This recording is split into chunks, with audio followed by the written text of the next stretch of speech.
मोदी का master stroke साथी बन गए अब्दुल्ला।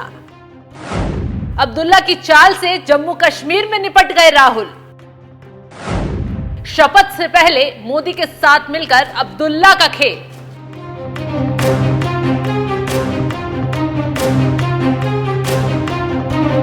नमस्कार, आप देख रहे हैं एनएमएफ न्यूज। मैं आपके साथ शबनम। जैसे जैसे जम्मू कश्मीर में नई सरकार के गठन का शपथ ग्रहण समारोह करीब आ रहा है, वैसे वैसे उमर अब्दुल्ला सियासी खेल कर राहुल गांधी को आईना दिखा रहे हैं। बीते कुछ दिनों से उमर अब्दुल्ला ने ऐसे ऐसे बयान दे डाले हैं जिसने राहुल गांधी की सियासी जमीन को हिलाकर रख दिया है, या फिर यूं कहें, राहुल गांधी को अब्दुल्ला ने जम्मू कश्मीर में असली जगह बता दी है। दरअसल राहुल गांधी गठबंधन के चुनाव जीतते ही घमंड में आ गए थे कि मोदी को आसानी से घेर पाएंगे, सत्ता में जमकर अकड़ दिखाएंगे। लेकिन एक झटके में अब्दुल्ला ने अकड़ ठिकाने लगाने का काम कर दिया है, समझा दिया है कि मोदी के साथ मिलकर चलना है, एलजी के सपोर्ट में काम करना है। अब्दुल्ला के चार बयान बता रहे हैं, समझा रहे हैं कि उनके लिए अब कांग्रेस नहीं बल्कि मोदी मायने रखते हैं। चलिए उमर अब्दुल्ला के चार बयान और मायने उनके समझा देते हैं। क्या कुछ उमर अब्दुल्ला ने शुरू से लेकर और अब तक कहा है। उमर अब्दुल्ला ने सबसे पहले बयान दिया 370 पर।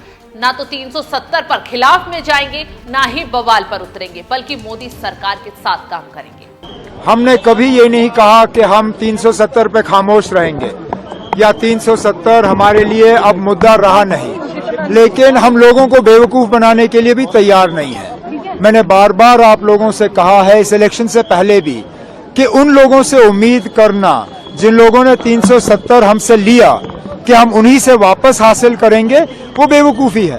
वो लोगों को धोखा देने के बराबर है।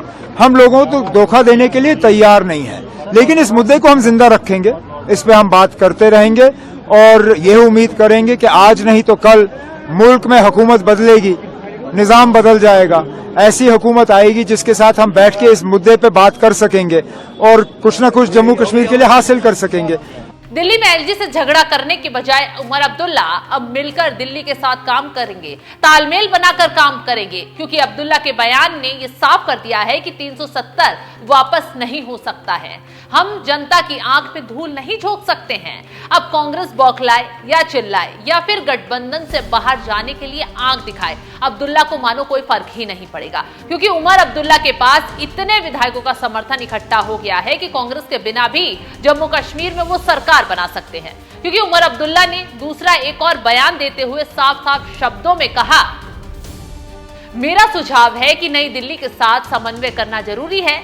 हमारे मुद्दे और मुश्किलें दिल्ली से लड़ने से हल नहीं होंगी। हम बीजेपी की राजनीति को स्वीकार नहीं करेंगे और बीजेपी हमारी राजनीति को स्वीकार नहीं करेगी। हम बीजेपी के साथ प्रतिद्वंदिता करेंगे, लेकिन केंद्र से लड़ना हमारी मजबूरी नहीं है। मुझे लगता है कि केंद्र के साथ उचित संबंध जम्मू कश्मीर और जम्मू कश्मीर के लोगों के लिए अच्छे होंगे। ये वही अब्दुल्ला है जो चुनाव से पहले मोदी को भी कोसते थे, बीजेपी को भी बकते थे, लेकिन आज जब चुनाव जीते तो उन्हें समझ में आ गया कि कहां घुटने टेकते हैं। तो अब्दुल्ला ने साफ कहा है कि वो मोदी सरकार से दुश्मनी लेकर आगे नहीं चलेंगे, बल्कि उनके साथ खड़े रहकर काम करेंगे। दुश्मनी वाली बात के मायने ये है कि कांग्रेस बीजेपी और मोदी सरकार को अपना सबसे बड़ा दुश्मन मानकर आगे चलती है। आगे भी कांग्रेस का एजेंडा यही था कि घाटी में गठबंधन की सरकार में आ गए तो मनमानी चलाएंगे, कुछ भी फैसले ले पाएंगे। लेकिन ऐसा संभव नहीं है, क्योंकि यहां दिल्ली की तरह ही एलजी के हाथ में पावर है। केंद्र शासित प्रदेश है तो केंद्र का हस्तक्षेप तो यहां जरूरी होगा। तो अकेले कोई फाइल अब्दुल्ला कांग्रेस के साथ मिलकर साइन कर ले, ये तो संभव नहीं है। इसलिए अब्दुल्ला ने राहुल गांधी को साइडलाइन करने का काम शुरू कर दिया है।